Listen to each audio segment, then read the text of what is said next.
नमस्कार मैत्रिणींनो, मी विजया. आजच्या एका नवीन व्हिडिओमध्ये तुम्हा सर्वांचं मनापासून स्वागत करते. आज आपण खमंग, कुरकुरीत आणि वर्षभर टिकणारे, लवकर शिजणारे असे 1 किलोच्या प्रमाणात मटकीच्या डाळीचे सांडगे बनवणार आहोत. हे सांडगे खूप चविष्ट लागतात. यासाठी लागणारं साहित्य म्हणजे 1 किलो मटकीची डाळ घेतली आहे, ती निवडून घेतलेली आहे. आता अधिक चविष्ट सांडगे होण्यासाठी अर्धा किलो चण्याची डाळ टाकायची, म्हणजे हे सांडगे चविष्ट लागतात.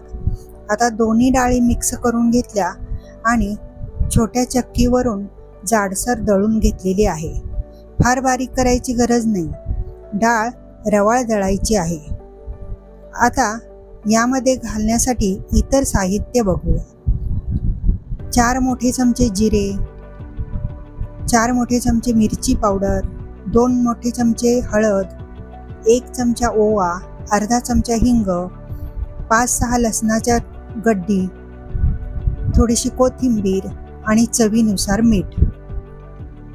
सुरुवातीला लसूण जिरे एकत्र वाटून घ्यायचे. लसूण बारीक वाटल्यामुळे डाळीमध्ये व्यवस्थित मिक्स होतो.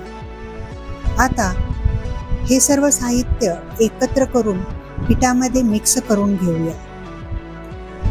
सुरुवातीला वाटलेली पेस्ट टाकली, त्यानंतर हळद, तिखट, मीठ, ओवा, हिंग व बारीक चिरलेली कोथिंबीर टाकली. सर्व मिश्रण हाताने एकजीव करून जसं लागेल तसं पाणी टाकून मळून घ्यायचं आहे.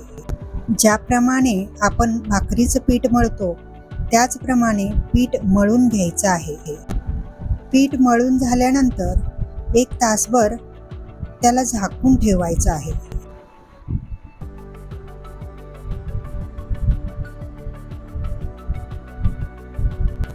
त्यानंतर पुन्हा पीठ थोडं हाताला पाणी लावून मऊसूर मळून घेतलं, जेणेकरून आपले पीठ मऊ होईल व आपल्याला ते पटापट बनवता येतील.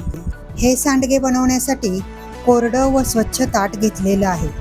ताटाला तेल लावलेलं नाही, कारण नंतर त्याला तेलकट आणि खवट वास येतो. सांडगे तोडताना सुरुवातीला हात ओला करायचा आणि बोटांच्या साह्याने पीठ घ्यायचं, पिठाचा रोल करायचा आणि मग अंगठ्याच्या साह्याने अगदी छोटे छोटे छोटे असे सांडगे तोडायचे.